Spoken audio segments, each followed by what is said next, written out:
Batang may kapansanan laban sa mga aswang. Ito ang kwento ng 11 anyos na batang pilantod na apo ng isang dating tagapangalaga ng mutya na si Kaatong. Unang inalok ng gabay ng mutya ang maging tagapangalaga kay Gustin. Ngunit tinanggihan niya ito. Ang dahilan, ayaw niyang pabayaan ng anak niyang pilantod na si Gerson, lalo't biyudo na rin siya.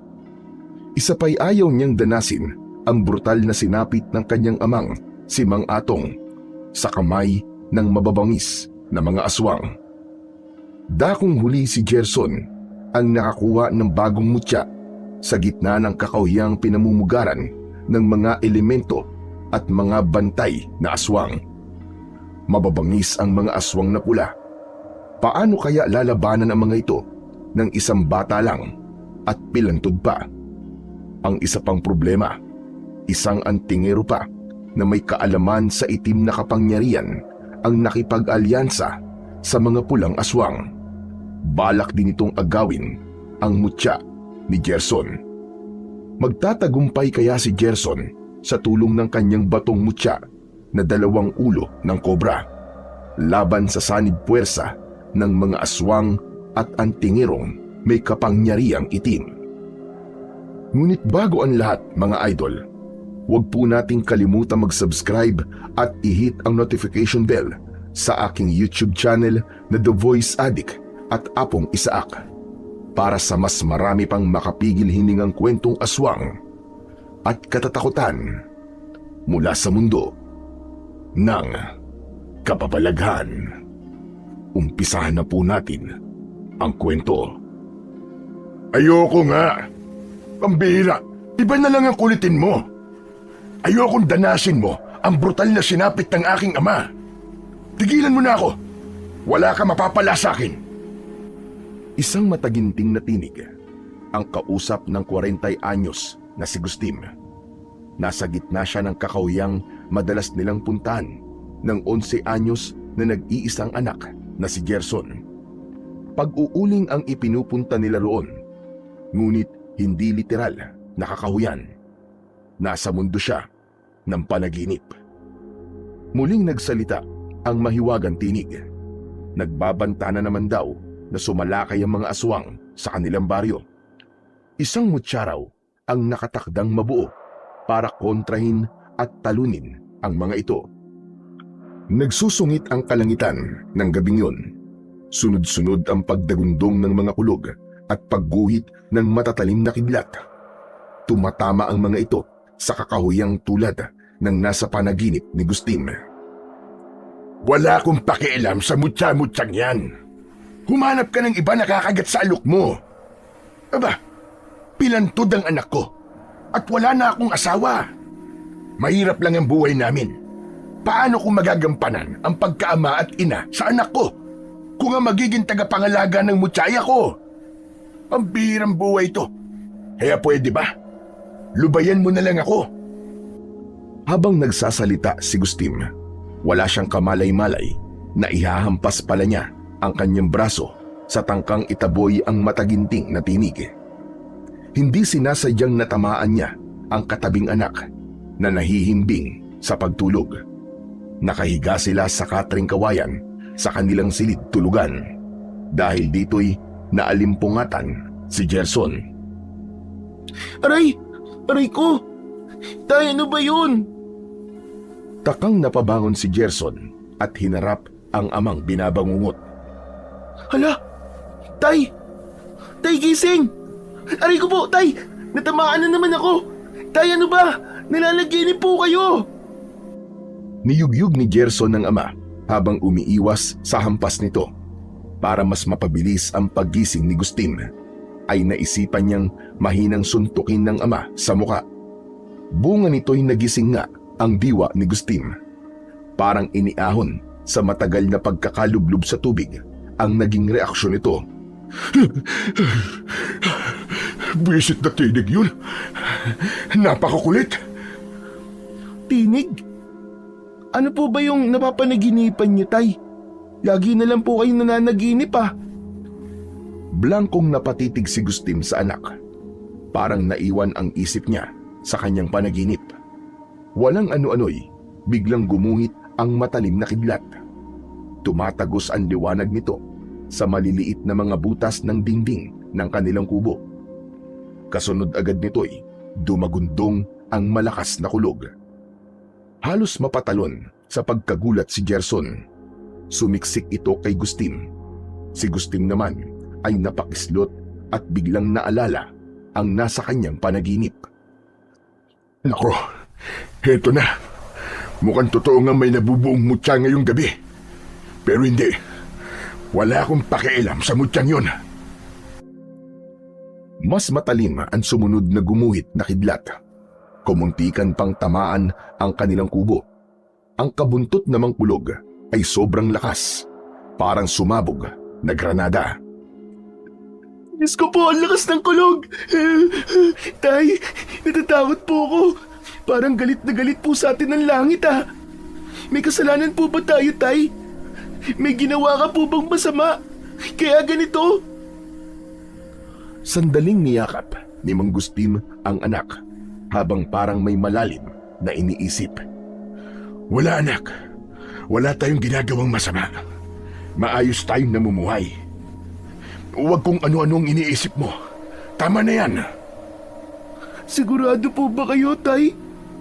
Ngayon lang po kasi nagkaganito Sobrang lakas po talaga ng kulog. Natatakot na po ako, Tay. Huwag kang matakot, anak. Sandali lang. Diyan ka muna. Magtalukbong ka ng kumot. Kukuha lang ako ng suka at bigas. Pangontra natin sa kidlat. Bilisan niyo po, Tay, Balikan niyo po ako agad dito. Natatakot po talaga ako Baka kunin po ako ng kidlat. Dalhin po ako sa ulap. Natigilan si Gustin. May posibilidad na baka nga biglang may kumuha sa kanyang anak kapag iniwan niya ito. Hindi siya pwedeng magpakampante. At teka, sumama ka na lang pala sa akin sa kusina, anak. Tuloy, ilalabas ko na rin ang mga pangontra ng lolo atong mo. Paika-ikang nilapitan ni Gerson si Gustim. Halos mapalundag siya nang gumuhit na naman ang matalim na kidlat na sinundan kagad ng madagundong na kulog. Tay! May ganting halimaw po yata sa labas! Ano pong gagawin natin? Lumuhod si Gustim para mapantayan ang taas ng anak. Huwag ka na lang maingay, anak. Walang hali-halimaw sa isang batang matapang at malakas ang loob na katulad mo. Tignan mo ko. O diba? Parang wala lang sa akin. Kumulog man o kumidlat ng malakas. Bakit? Tignan mo. Dahil alam ko ang gagawin ko. Suka at bigas lang ang pangontra sa mga yan. Tumangu-tangu naman si Gerson kahit halatang hindi kumbinsido. Todo kapit siya sa kanyang ama. Ganun po ba yun, Tay? Kaso po, may kapansanan po ako Kahit lakasan ko po ang loob ko at magpakatapang, may laban pa rin po ba ako? Oo naman, anak. At wag na wag mong mamaliitin ang sarili mo. Isipin mo na kahit ikaw ay pilantod, marami ka pa rin magagawa laban sa kahit na anong masasamang elemento sa iyong paligid. Iwasan mong mag-isip ng mga negatibo. Ang dapat, anak, positibo lang lagi ang iniisip mo. Kasi kung puro positibo lang ang iniisip mo, nakakahatak yun ng swerte. Pero kung puro negatibo naman ang ipinapasok mo dyan sa isip mo, kamalasan ang hahatakin mo, anak. Andaan mo ang lahat ng mga sinasabi kong ito, anak. Muling tumangu-tango si Gerson. Nakuha naman niya ang mga sinabi ni Gustim sa kanya. Unti-unting nawala ang pagkatakot niya sa mga kulog at kidlat. Opo, Tay. Tatandaan ko po ang lahat ng sinabi niyo sa akin. Mula ngayon po, hindi na po ako matatakot sa mga kulog at kidlat. Iisipin ko po palagi na parang wala po akong kapansanan. Matapos ang usapan nilang yon, ipinagpatuloy na ni Gustim ang pagkuha ng suka at isang dakot ng bigas. Nagsalin siya ng konting suka sa isang mangkok. Isinawsaw niya ang kanyang dalawang daliri. Pinahiran niya ang sariling noo na hugis krus. Nilagyan din niya ang kanyang batok. Ganon din ang ginawa niya kay Gerson. Ang bigas naman ay isinaboy niya sa bawat sulok ng kubo. Biglang humupa ang pagguhit ng pagdagundong ng mga kidlat at kulog. Ang pumalit naman ay malalakas na pagbuhos ng ulan. Namangha si Gerson sa naging resulta. Hala, Tay, paano po pala naging pangontra ng kulog at kidlat ang suka at bigas? Hindi ko rin eksaktong alam, anak eh. Turo yun ng mga matatanda rito sa atin. Siguro nakakapagpababa ng temperatura natin at ng paligid ang suka. Kaya tumitigil ang pagkidlat. Yung bigas naman, siguro dahil na itataboy nito ang negatibong mga enerhiya sa ating paligid. Ganun siguro yun, anak. Ganun po pala. Bumalik na ulit sa kanilang silid-tulugan ang mag-ama. Pero si Gustim ay hindi kagad nakabalik sa pagtulog. Patuloy kasi niyang pinag-iisipan ang kanyang panaginip. Paulit-ulit na lang yun. Mukhang hindi siya titigilan ng mahiwagang tinig hanggang sa tanggapin niya ang alok nito. Malamang natapos ng mabuo ng gabing yun ang mutya.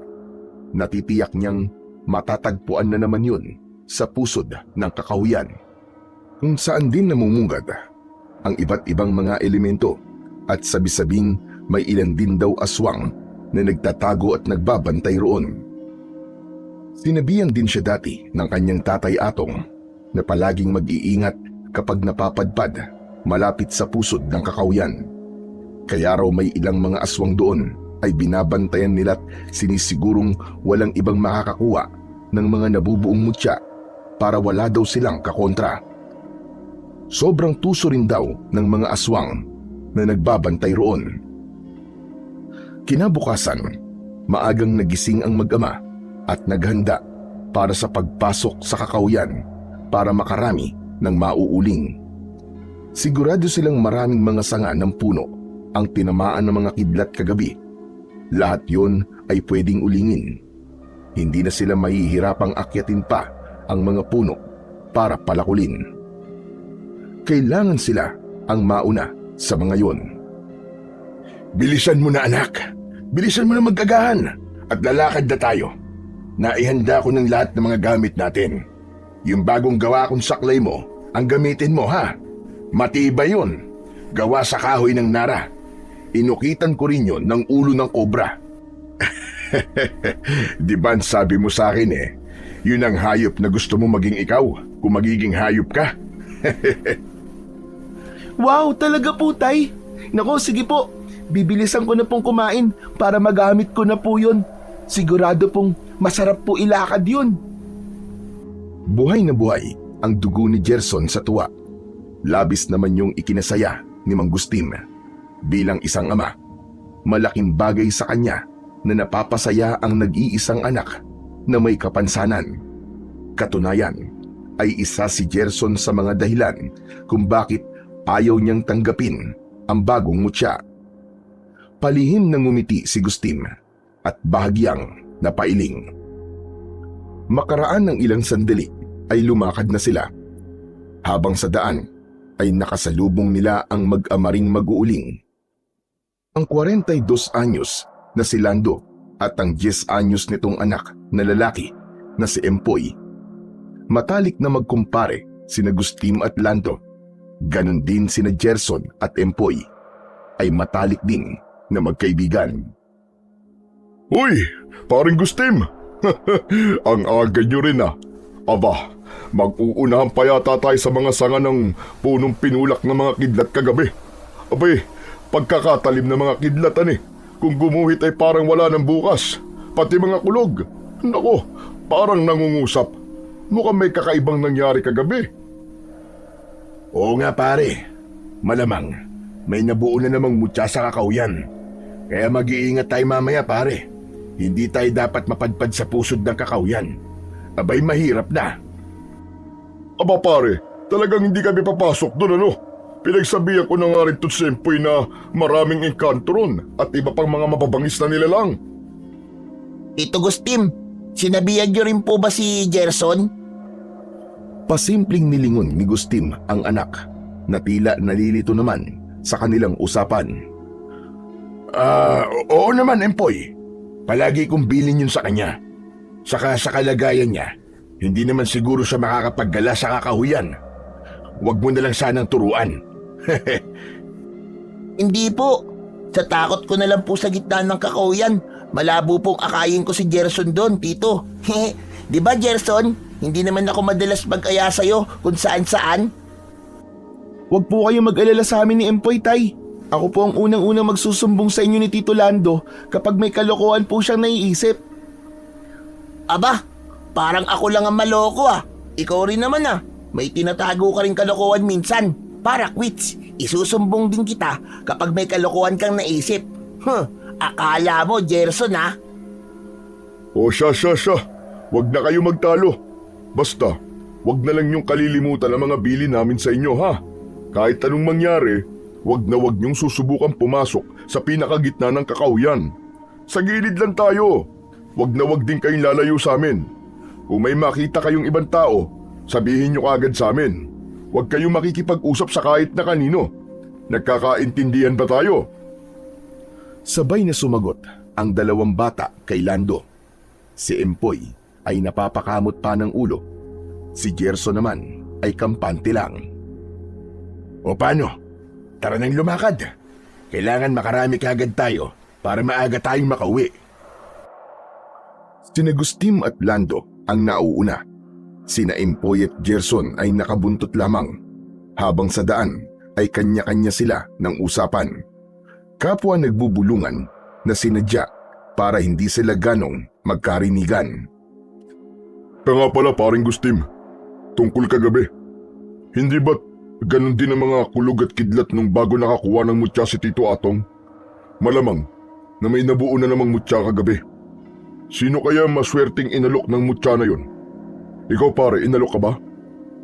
Anak ka ng dating tagapangalaga ng isang mutya. Kaya malamang na ikaw na ang kasunod. Hindi pare, ayoko maging susunod na tagapangalaga. Kahit ilang ulit akong alukin, hindi ko tatanggapin yun. Ayokong danasin ng brutal na sinapit ni Tay. Isa pa, may kapansanan ng anak ko at wala na ang aking asawa. Hindi ko pababayaan ang aking anak, pare. Kung ganun pala, talaga nakatanggap ka ng alok ng mutya. Mahalagang papel yun, pare. Kung tatanggihan mo, sayang naman. Kung ako lang yun, aba, kukunin ko na. Kaso, hindi yata basta-basta kung pumili ng aalokin ng mutya eh. Tingin ko kulang ako sa mga kwalifikasyon.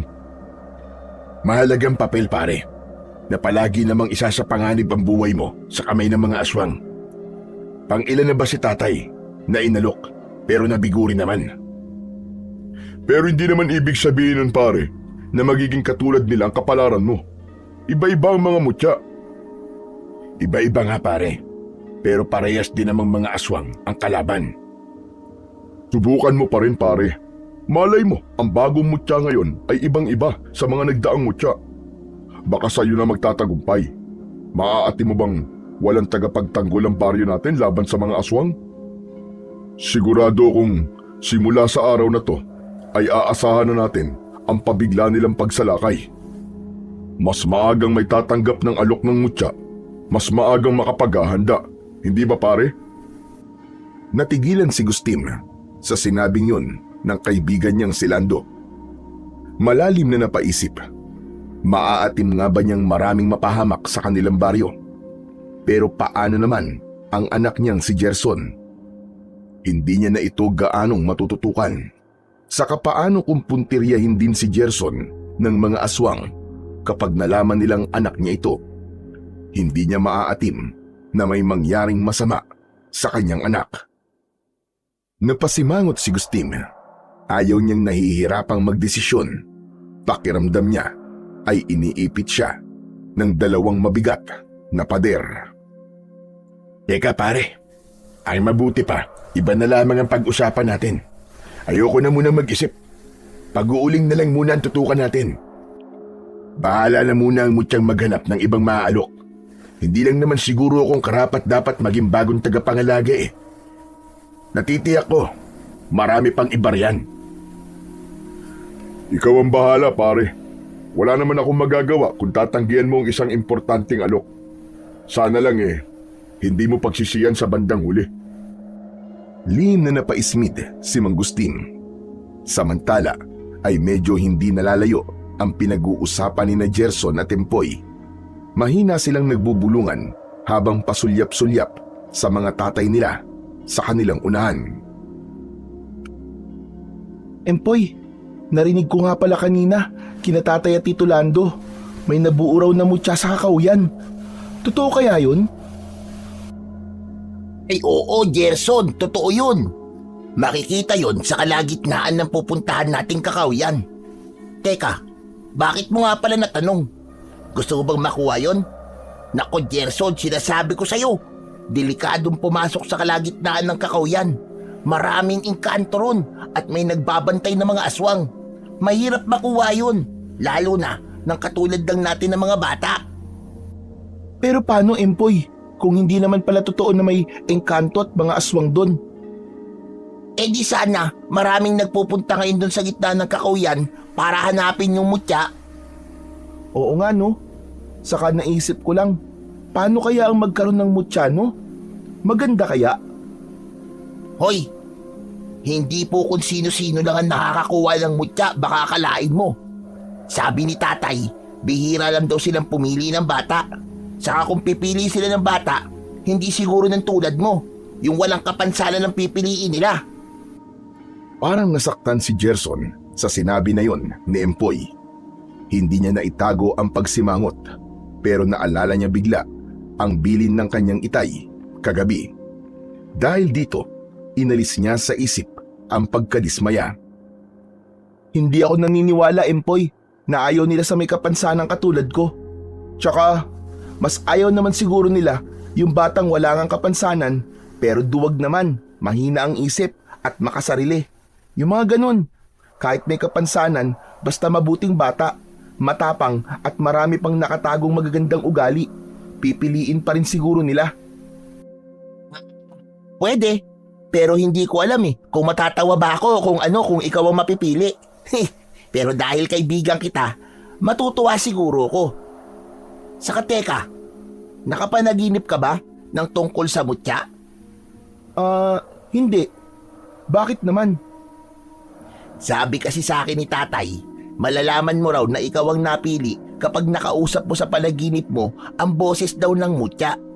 Ganon daw nangyari nun kay Lolo Atong bago niya nakuha ang mutya sa gitna ng kakahuyan. Kaso naman, wala akong panaginip na ganun Eh ikaw ba?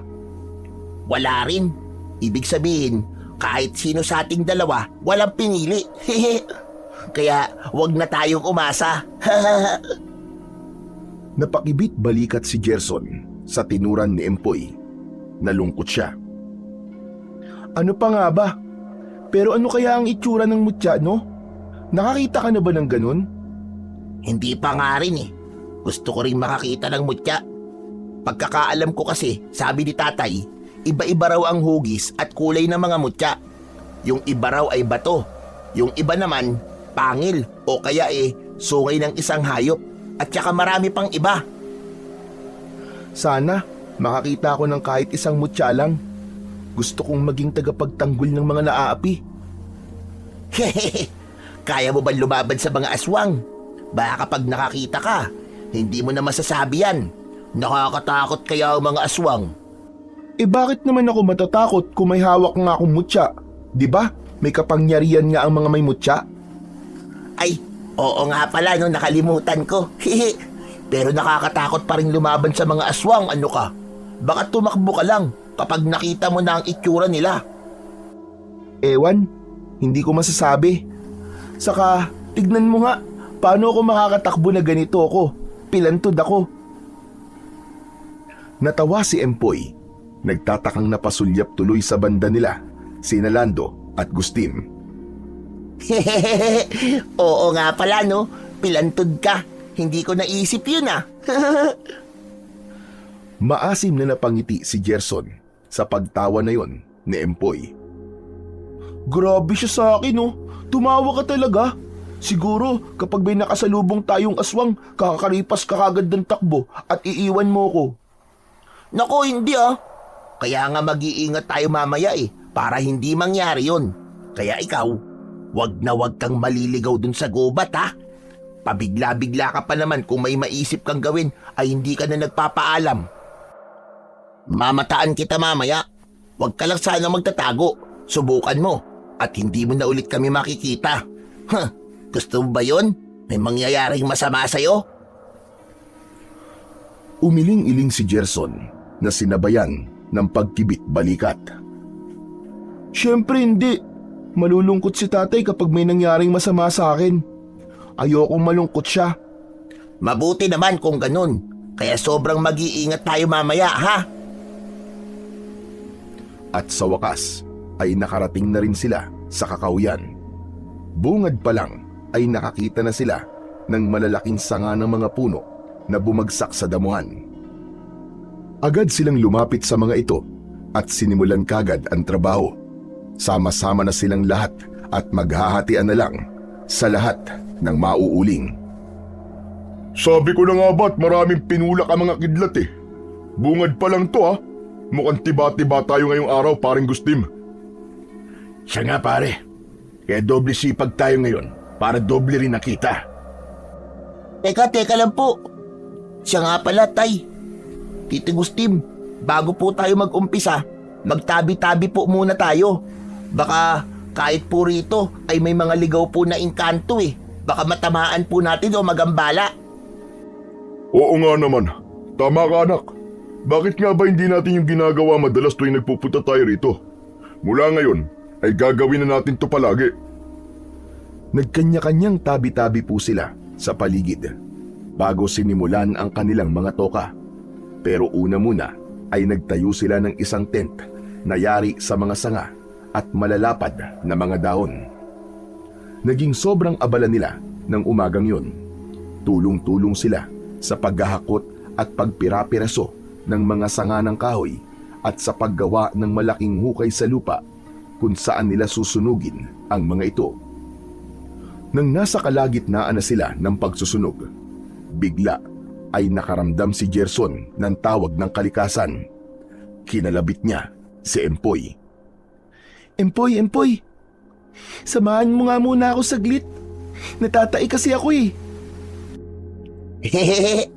O sige, saglit lang. Magpapaalam tayo kina Itay. Pinigilan ni Gerson si Empoy. Hinila na niya ang kamay nito. Wag na, Empoy. Tayin-tayin na talaga ako Saglit lang naman tayo. Doon lang tayo sa talayban doon Teka, may kukunin lang ako, Gerson. Kinuha ni Empoy ang lingkaw na ginagamit sa pagputol ng mabababang mga talahib kaninang naglinis sila sa gagawing hukay. Ito, lingkaw. Baka kasi may ahas sa banda ron. Saka sabi ni tatay, takot din daw dito mga aswang para hindi nila tayo lapitan. Hindi nga gaanong lumayo ang dalawa mula sa abalang sina Lando at Gustim. Hindi sila namalayan ng mga ito. Sa talahiban, patagong nagbawas si Gerson. Ano, Gerson? Tumatay ka na ba riyan? Dalian mo ha. Kung may mangyari sa iyo riyan, sabihan mo lang ako kaya sumigaw ka. Oo, alam ko ang gagawin ko. Ang ingay mo naman Relax ka lang dyan. Magbantay ka lang dyan. Hindi ako makakonsentrate Walang ano-ano nang tapos na si Gerson. Pagkataas niya ng kanyang salawal ay nakarinig siya ng sunod-sunod na kaluskos. Lumingalinga siya sa kanyang paligid. Pagpaling niya sa isang banda, nakakita siya ng puti at itim na mga usok na hugis ahas. Nag-uunahan sa paggapang ang mga ito sa damuhan. Ha? Teka, anong klaseng usok to? Mga usok na ahas? Bakit sila nag-uunahan? Parang may sariling buhay na huminto ang dalawang usok nang mapansin ang presensya ni Gerson. Parang mga kobra. Biglang umangat ang mga ito. Humarap kay Gerson. Pagkaraan ay lumingalinga sa paligid. Bago muling lumapag sa damuhan, ay may parang iminuestra pa ang mga ito kay Gerson. Inuutusan siyang sumunod. Muling nag-uunahang gumapang ang mga ito sa damuhan at may tinahak na ruta. Nawala sa sarili si Gerson dahil sa kuryosidad na naglaro sa kanyang isip. Gusto niyang malaman kung ano ang meron sa mga usok na yon. Saan siya kaya gustong akayin? Kinakabahan siya, ngunit hindi niya maintindihan kung bakit naaaliw naman siya sa nakikita. Naalala niya ang maigpit na mga bilin sa kanya ng kanyang tatay. Pero para namang may puwersang humihila at nagpapasunod sa kanya.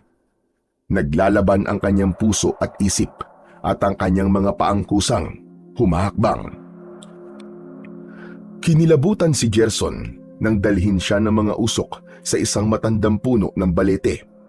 Sabi ng kanyang tatay ay may mga puno raw ng balete ang nakapalibot sa pinakapusod ng kakahuyan.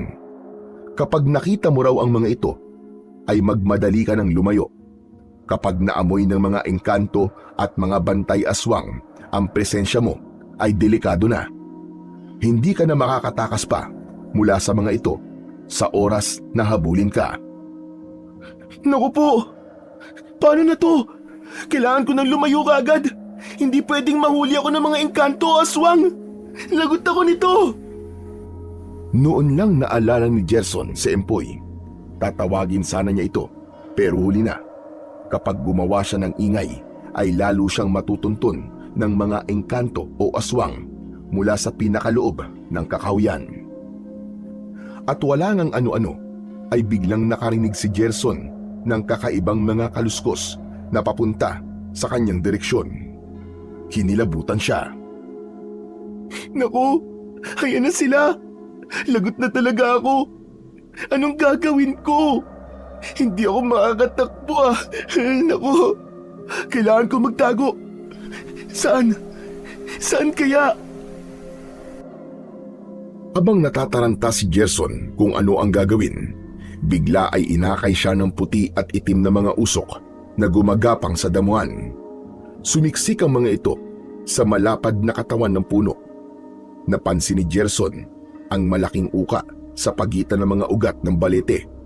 Kung sisiksik siya rito'y magkakasya siya.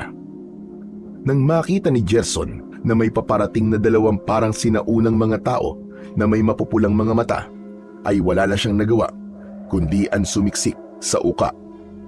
Nang tangkaing lumapit ng dalawang nilalang na yon na tila may hinahanap, ay napansin ni Gerson na humarang at tumakip sa harap niya ang dalawang usok.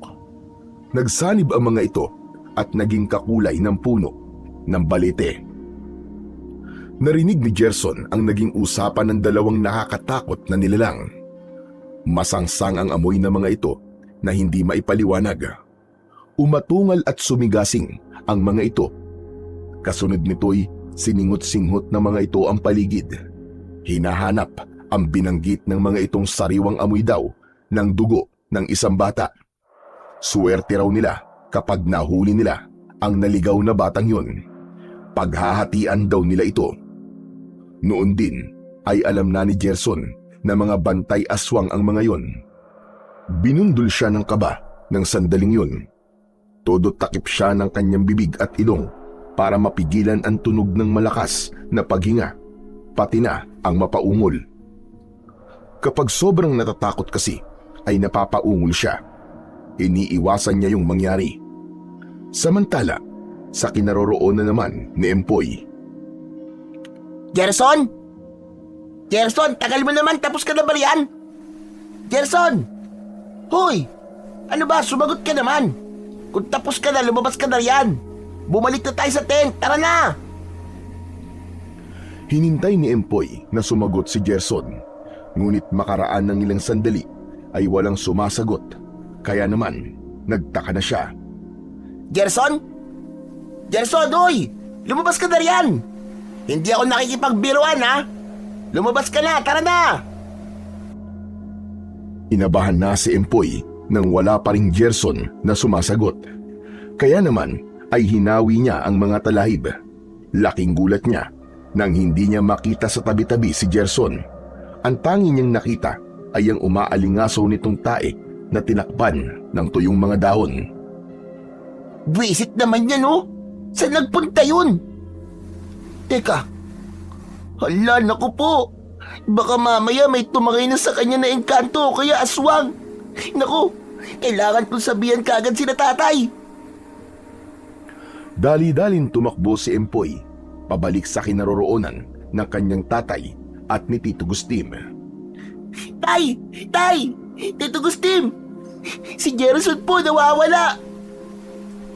Naalarma roon sina Lando at Gustim, parehong patakbong napalapit kay Empoy. Ano anak? Si Gerson nawawala. Paanong? Saan ba kasi kayo nagpunta? Inamahan ko lang po siya tumakay doon sa talayban eh. Tapos tinatawag ko po siya, di na po siya sumasagot. Nang tignan ko po, wala na po siya ron. Binalingan ni Lando si Gustim. Parang siya pa ang mas apektado sa kanilang magkumpare. Naku pare, kailangan natin hanapin kagad ang anak mo. Mukhang pinaglaruan siya ng mga gumagalang engkanto. Yan na nga ba't sinasabi ko eh. Pero nagtabi-tabi po naman tayo kanina. Baka bantay aswang ang nakatsyempo sa kanya. Agad na kumilos si Gustim para hanapin ang nawawalang anak.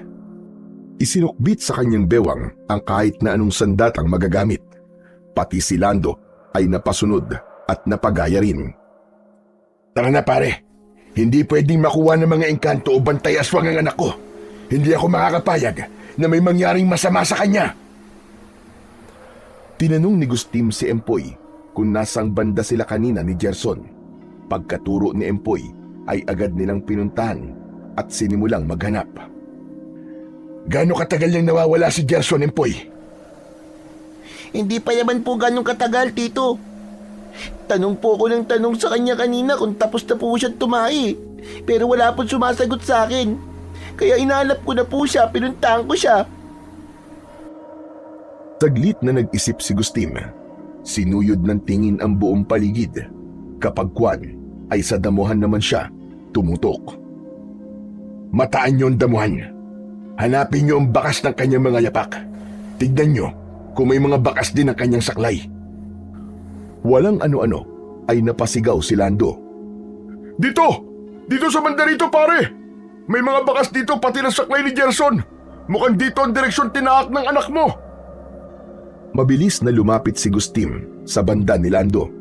Tinignan niyang maigi ang mga bakas. Tama ka pare. Kay Gerson nga mga ito. Tara, sundan natin. Maging alerto kayo sa paligid. Sigurado nagambala na rin ang mga engkanto at iba pang bantay aswang na nagtatago rito. Teka. Natigilan saglit si Gustim nang may maalala. May kung ano siyang hinanap sa kanyang naidalang mga sandata. Nakalimutan ko palang idala ang mga pangontra ni Itay. Bakit nawala sa isip ko kanina? Ikaw rin pala pare. Ako man, naiwan ko yung pangontrang ibinigay sa akin ng kakilala kong antingero sa kabilang baryo. Pero di bale, magpaka-alerto na lang tayo. May mga sandata naman tayo eh. Maya-maya pa, binalingan ni Lando si Empoy. Empoy anak, dito ka sa pagitan namin ng Tito Gustim mo ah. Huwag kang hiwalay sa amin. Kami na ang bahalang makipaglaban. Opo, Tay. Basta galingan niyo po, Tay ah. Talunin niyo po sila. Pabalik sa kinaroroonan ni Gerson.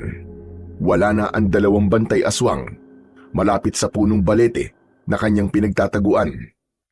Pero nagdatingan naman ang ilang mga engkantong noon lang siya nakakita.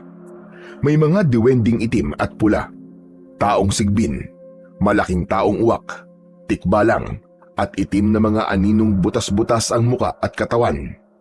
Ngunit ang pinaka nagpatakot kay Gerson ay yung malaking santelmong mata. Bigla kasi itong tumitig sa kinaroroonan niya na parabang nakikita siya. Nang lumapit pa ito'y napatakip ng muka si Gerson at napausal ng tahimik na dasal. Bago natapos ang panalangin ni Gerson ay narinig niyang nagtakbuhan ang mga nilalang sa paligid. Ang sumunod ay ang paparating ng mga kaluskos na parang naaapakang malulutong na mga tuyong dahon. Pagdilat ni Gerson ng kanyang mga mata ay wala na ang San Telmong mata at ang iba pang mga nilalang. Ang nakita naman niya ay isang nakatalikod na matandang lalaki, nakatungkod at mukhang isang ermitanyo. Sa bewang nito ay may kumakalinsing at iba't ibang maliliit na nakasabit na mga botelyang may lamang iba't ibang kulay ng mga langis. May sinasambit sa sarili ang matandang yun. Hay nako! Nasa kaya bagong mutya? Kailangan kong mahanap yon sa lalong madaling panahon. Ako naman dapat ang makauna.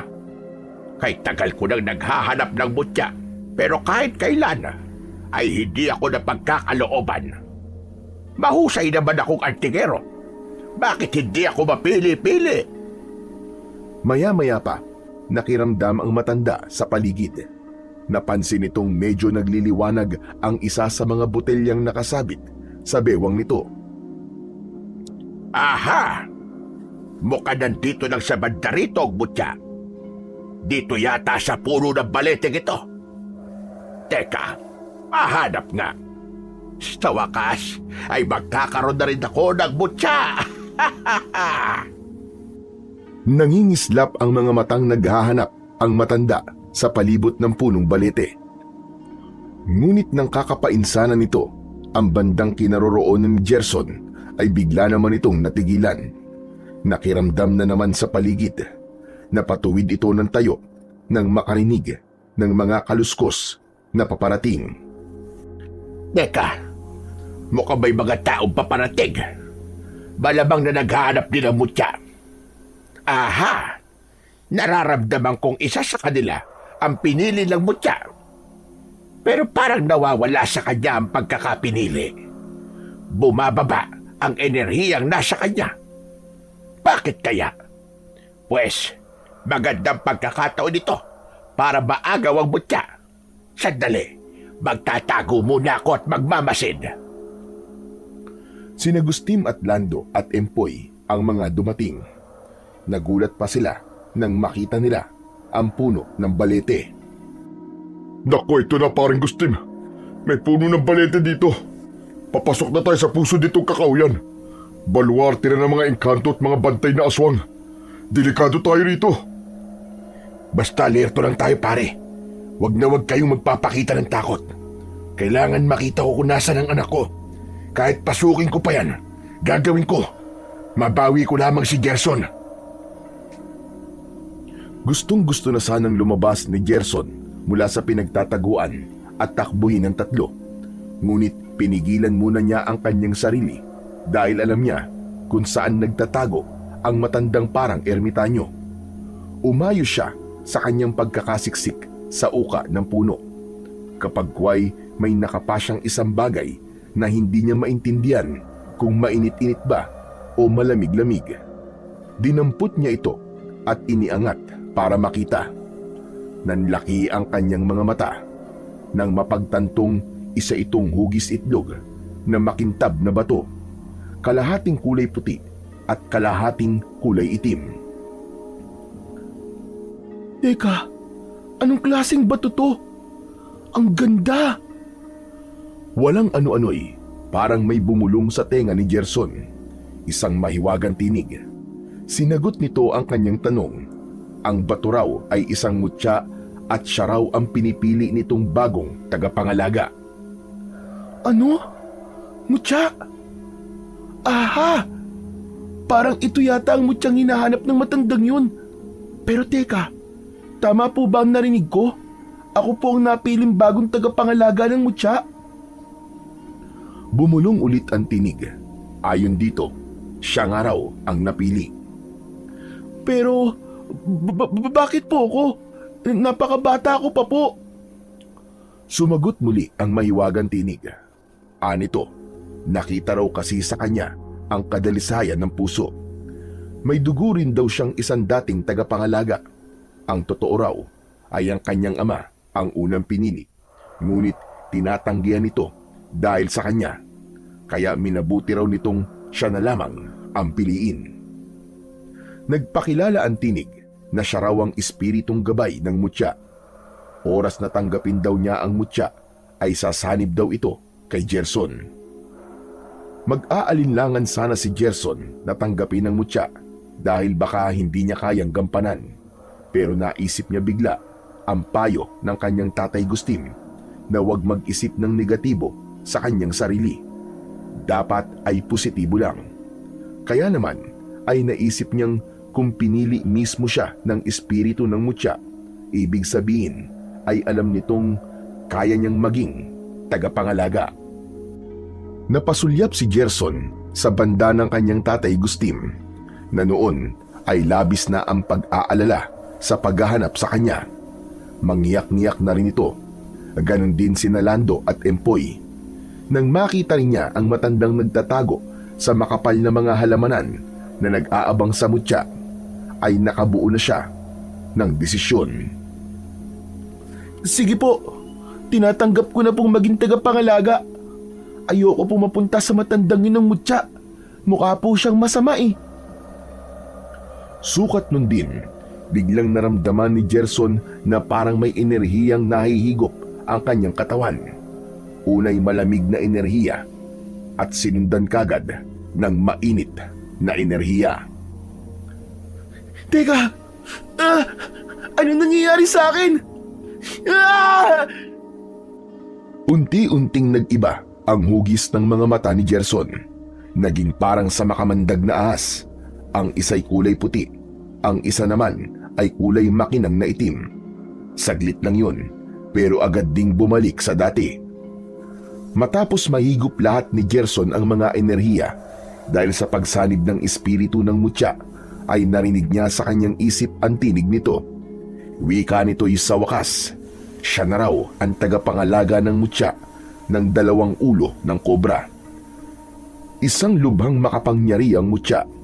Nasa kanya na raw ang enerhiya at talino ng itim at puting kobra.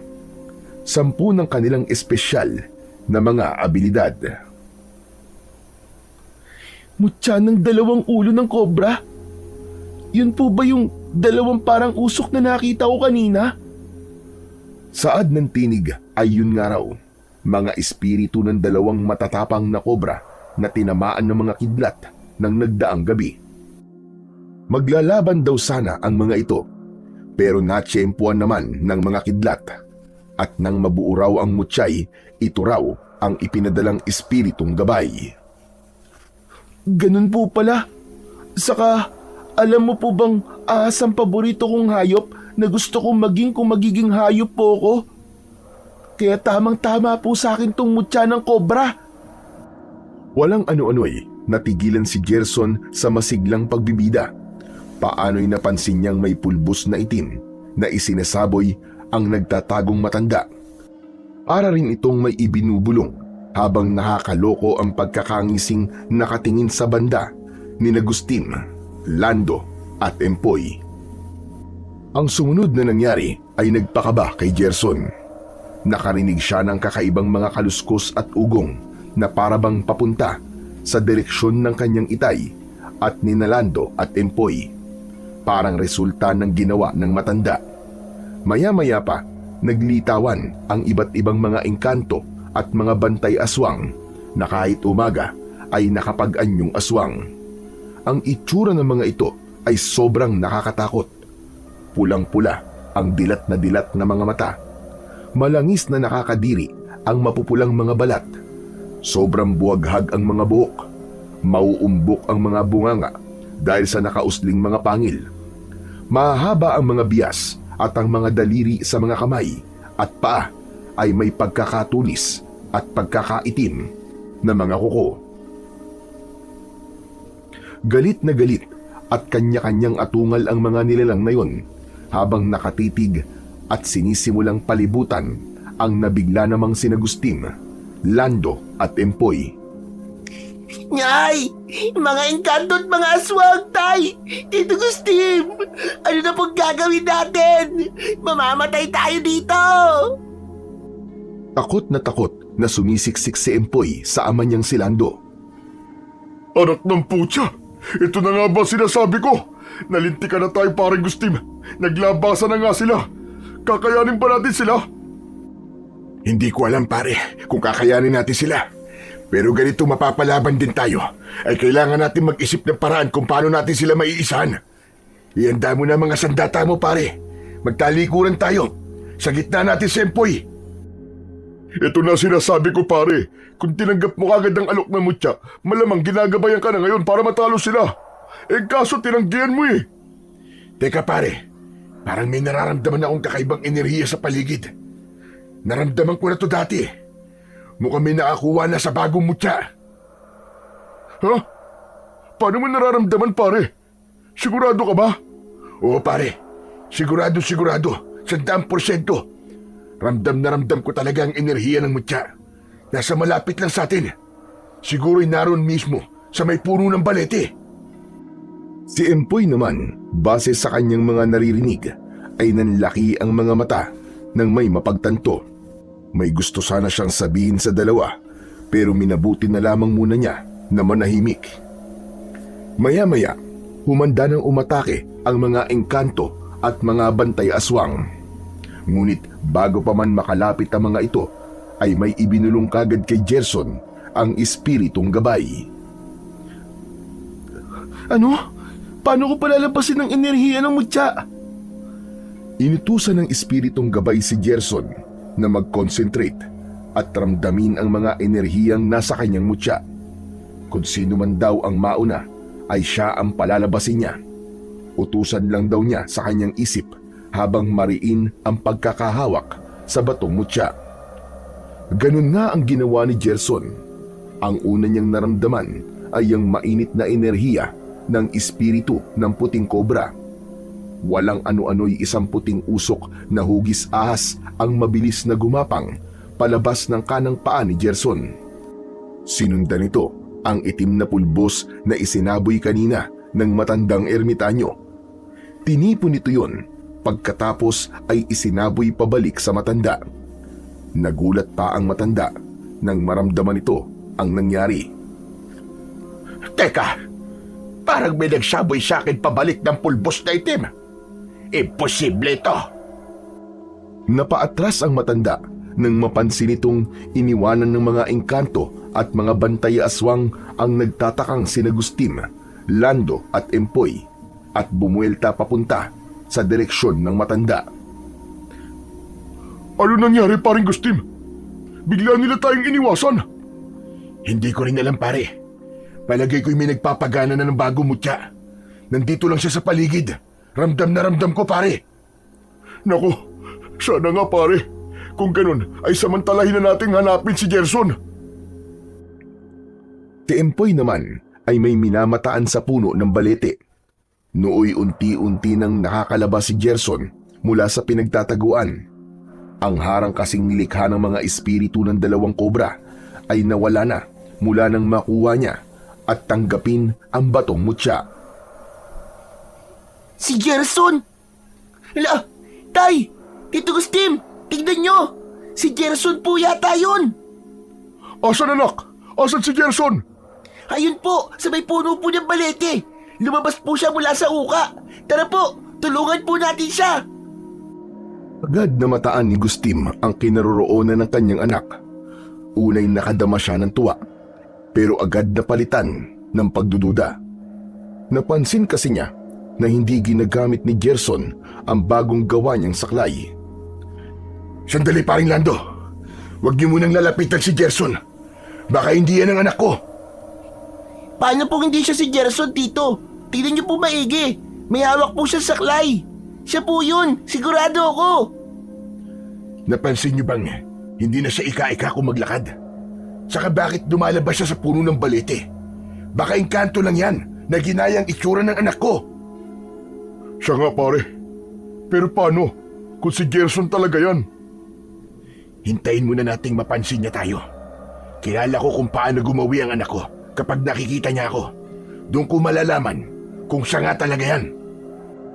Nang tuluyang makalabas si Gerson sa uka, ay sinimulan na niyang maglakad papunta kina Gustim, Lando at Empoy.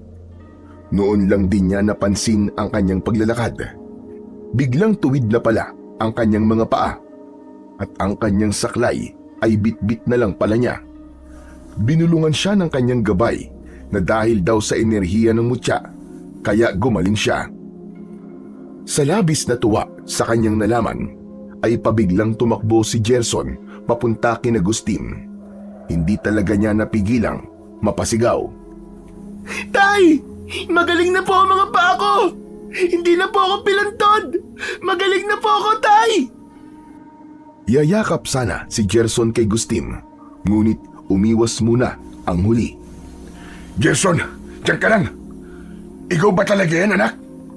Opo, Tay! Ako po to! Gumaling na po ang mga paa ko, kaya nakakalakad na po ako, Tay! Teka, bakit parang hindi po kayo naniniwalang ako to? Sumingit si Empoy. Kasi, bakit sa puno ng balete ka lumabas? Ano ka, engkanto? Napalingon si Gerson sa pinanggalingan niya. Ah, iyon ba? Naku, tara na po munang lumayo rito. Saka na po ako magpapaliwanag. At saka, may papakita ako sa inyo. Ngunit hindi muna pumayag si Agustin na umalis sila hanggat hindi pa siya nakakasiguro kay Gerson. Hindi tayo aalis dito hanggat hindi ko napapatunayang ikaw talaga ang anak ko. Saglit na nag-isip si Gerson. Itay, ako po talaga to, ang anak nyo, si Gerson. Lagi niyo po akong sinasabihang huwag maliitin ang sarili ko kahit may kapansanan ako. At dapat mga positibo lang po ang palagi kong iniisip. Ako po ang anak nyo. At kung magiging hayop po ako, ay gusto ko po maging ahas. Nakalimutan niyo na po ba yon? At sa wakas ay nakumbinsi rin si Agustin. Nilapitan niya't niyakap ang anak ng mahigpit. Ikaw nga ang anak ko. Gerson, anak. Salamat naman at walang nangyaring masama sa'yo. Akala namin nakuha ka na ng mga engkanto kaya ng bantay aswang eh. Matapos magsalita ni Agustin, ay nagpalinga-linga sila sa paligid nang makarinig sila ng mga kaluskos na paparating. Naku, kailangan na po nating umalis, Tay. Pabalik na po ang mga engkanto at aswang. Nagmamadali na nga silang umalis palayo sa puno ng balete, habang sa daan ay sumusunod sa kanila ang puting usok na pinalabas kanina ni Gerson. Gumapang ito sa mga tuyong dahon at mga damo. Nanlaki ang mga mata ni Empoy nang mapansin yun. Ituturo sana nito yun sa kanyang itay, ngunit hindi na naituloy nang mapansing nakamata sa kanya si Gerson. Sinenyasan siya nitong huwag maingay, na parang sinasabing sekreto lang muna nila yun. Samantala, ang matandang parang ermitanyo na binueltahan ng mga engkanto at bantay aswang ay nagtatago pa rin sa mga halaman. Natakasan nito ang mga nilalang na yun pagkat nakapagsaboy kagad ng pangontrang langis. Palihim na minamataan nito ang papalayong grupo ni na Gerson. Mapakla itong nakangisi habang may galit sa kanyang mga mata. Aha! Ang batang yung pala na may hawak na saklay ang nakakuha ng bagong mutya. Kailangan kong maagaw yon sa kanya. Hindi dapat isang bata lang ang mga ngalaga nun. Dinaig pa ang katulad kong antingero at makaranasan. Hindi ako makapapayag. Gagawin ko ang lahat para maagaw ang mutyang yon. Nang makabalik sina Gerson sa pwesto nila kanina, ang sinusunog nilang mga sanga ay halos tapos na. Pinagtulungang patayin ni Agustin at Lando ang apoy.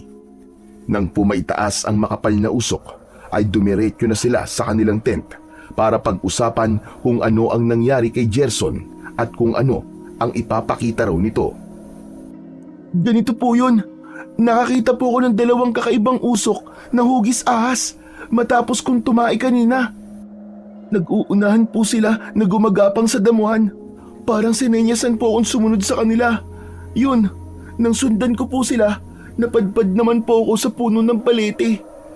Doon na po ako naramdaman ng mga engkanto at mga aswang na nandun po ako. Tapos po, ay may kababalagang nangyari sa akin. Itinago po ako ng mga usok sa pagitan ng uka sa may ugat ng puno ng balete, kaya hindi po ako nakita nang naglabas ang mga engkanto at aswang. Tapos ay may isang bagay pa po akong nakapa. Sandali, Nandito po yun Ipapakita ko po sa inyo. Kinapa ni Gerson sa kanyang bulsa ang batong mutya. Nang ilalabas niya na ito'y natigilan sila nang may marinig silang kakaibang ugong sa paligid.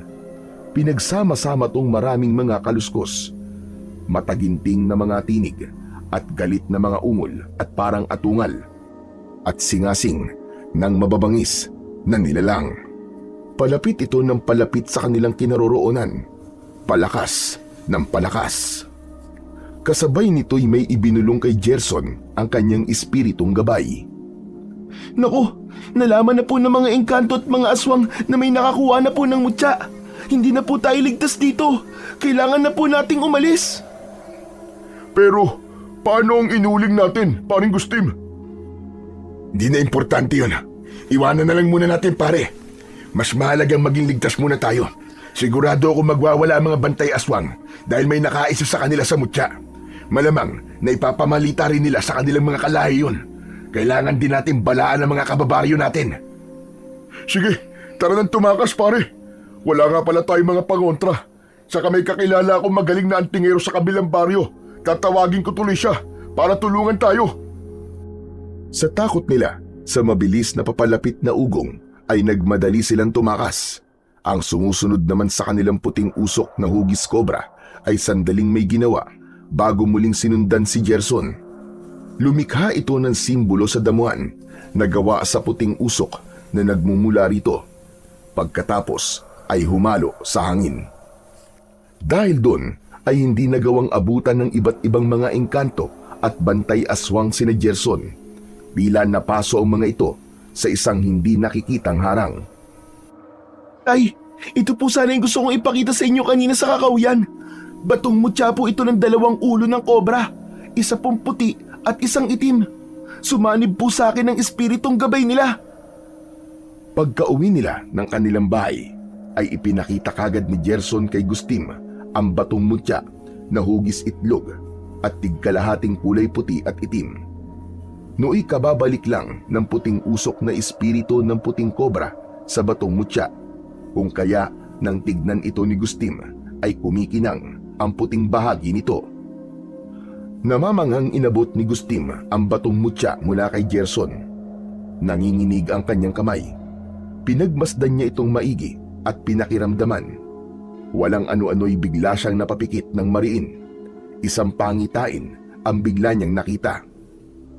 Tilang mag-ama ay pahirapang nakikipaglaban sa napakarami na napakababangis at napakatatapang na kulay pulang mga aswang. Nakakita rin siya ng isang figura ng taong kasama nila, ngunit walang ginagawa para tumulong. Nakangisi pa ng nakakaloko. Hanggang sa hindi na niya makayanan ang nakikita'y wala na sa loob na naihagis niya palayo ang batong mutya. Anak nang, delikadong mutyang yan, anak. Napakaraming mababangis na aswang ang makakalaban natin dahil dyan. Pupulutin sana ni Gerson ang tumilapong mutya, ngunit mariin siyang pinigilan ng ama niyang si Gustim.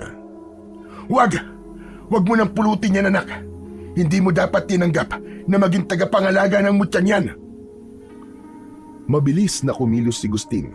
Inunahan niya si Gerson sa pagpulot ng batong mutya. Nagmamadali niya itong napakalakas na inihagis sa labas ng kanilang kubo.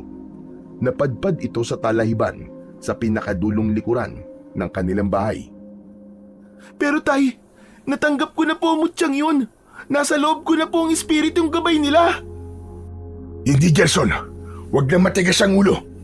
Mabuti nang lumabas ulit sa'yo ang gabay. Ngayong naitapon ko na ang mutya. Hindi mo nalalaman, anak, kung gaano kadelikadong magtaglay ng mutya. Lalo't napakabata mo pa. Hayaan mong iba na lamang ang makapulot nun. Paano po kung masamang tao po makapulot nun? Hindi mo na problema yun, anak. Problema na ng gabay yun. Pero tay, huwag nang matigas ang ulo mo. Iniisip ko lang ang kapakanan mo. Kaya ayokong ikaw ang maging tagapangalaga ng mutya. Ako mismo ay inalok ng mutya. Pero tinanggihan ko. Alam mo kung bakit? Dahil ayokong danasin ang tulad ng dinanas ng lolo atong mo. Mas lalong ayokong danasin mo yon. Umahimik na lang si Gerson. matapos magsalita ng kanyang ama. Pero ang totoo'y yun ang utos sa kanya ng espiritong gabay. Samantala, sa bahay naman ng mag-amang Lando at Empoy. Sigurado ka ba sa nakita mo, anak? Opo, itay. Kitang-kita po ng dalawa kong mga mata ang puting usok na hugis cobra na sumusunod po kay Gerson. Pinenyasan po niya ako na wag akong maingay. Sigurado po kung siya po ang nakakuha ng mutya. Siguro nga. Kaya siguro gumaling ang kanyang mga paa. Kaya lang, ay napakabata pa niya para mapili ng isang mutya. Pagkakaalam ko si Tito Gustin mo ang inalok ng mutya. Nakaw, mukhang kailangan kong makausap ang kakilala kong antingero sa baryo Inanama, anak. Ngayon din ay kailangan ko siyang puntahan para mailapit natin si Gerson nang sa ganun ay matulungan siya kung paano maging tagapangalaga ng mutya. Sasama po ako sa inyo, tay. Agad na lumakad ang mag-ama. Dahil kabilang baryo lang naman ang Inanama mula sa baryo Cosby, hindi naman nagtagal ay nakarating kagad sila sa bahay ng tinutukoy ni Lando na kakilalang matandang antingero. Nooy papahapon na. Oh, Lando! Kadalaw ka! Kailangan mo na naman ba ng mga pangontra? Abay, kailan lang kabibigay ko lang sa'yo ng ilang pangontra? Huwag mo sabihin, may nakainkwentro ka na namang aswang sa kakahuyan. Hindi po pangontra ang pakay ko, Kamitoy. Nangyari may nakakuha po ng mutya at isang bata lang ang nakakuha nito. Si Gerson po, yung anak ni paring Gustim. Bale, apo po ni Kaatong na dati rin nagtataglay ng mutya. Oo, Lando. Alam ko ang batang yon ang nakakuha. Ang totoo ay nararamdaman ko ang enerhiya ng batang yon. Ang ikinakabahala ko parang hindi pa siya karapat-dapat sa mutyang yon.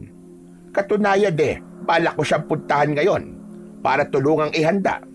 Sigurado kong alam na ng mga engkanto at mga aswang na may nakakuha na ng mutya. Madamang agad silang sasalakay mamayang gabi at sisimulang kagad ng paghahanap at brutal na pagpatay sa nakakuha ng mutya. Hindi siya titigilan hanggat hindi siya napapatay. Kung ganun po'y sumama na po kayo sa amin pabalik sa aming baryo, Kamitoy. Tignan nyo, magtatakip silim na po. Bilisan natin. O sige, tara na. Nararamdaman ko pa naman na mukhang itinapon nila ang mutya. Delikadong hindi ito hawak ng batang yon. Ano? Itinapon? Naku po, baka si kumpare may kagagawan nun, Kamitoy. Tara na magmadali. Baka kung ano na po nangyayari sa mag-amang yon. Pero sandaling natigilan si Mang Mitoy, patagong napangisi nang may maisip. Nako, teka pala, Lando. May nakalimutan akong importanteng orasyon na kailangan kong bigkasin sa silid. Iahanda ko rin ng ilang mga pangontra sakaling may makasalubog tayong aswang o engkanto sa daraanan natin. Magtatagal po ba yan? Hindi naman. Sandali lang. Kaya dyan lang muna kayo sa sala siya. Maghintay lang kayo saglit. Ngunit ang sinabi ni Mang Mitoy na sandali lang ay tumagal rin ng ilang minuto hanggang sa tuluyan ng magtakip silim. Naku, tay. Inabot na po tayo ng gabi. Pero hindi pa rin po lumalabas si Mang Mitoy. Nag-aalalang pinasok na ni Lando ang silid-dasalan ni Mang Mitoy. Sakto naman pagbukas niya ng pinto, akmang lalabas na ang matanda. Biglang napawi ang nakakalokong pagngisi nito nang makaharap si Lando. Mang Mitoy, bakit naman po ang tagal-tagal nyo? Sige na, tara na. Sigurado kung sumasalakay na ang mga aswang sa baryo nyo. Heto, magdala kayo ng mga pangontra at mga sandata. Inanggap ng mag-ama ang mga inabot ni Mang Mitoy. Ang mga sandata nila'y tig-isang buntot pagi at matalas na itak. Si Empoy nooy medyo natitigilang napapaisip.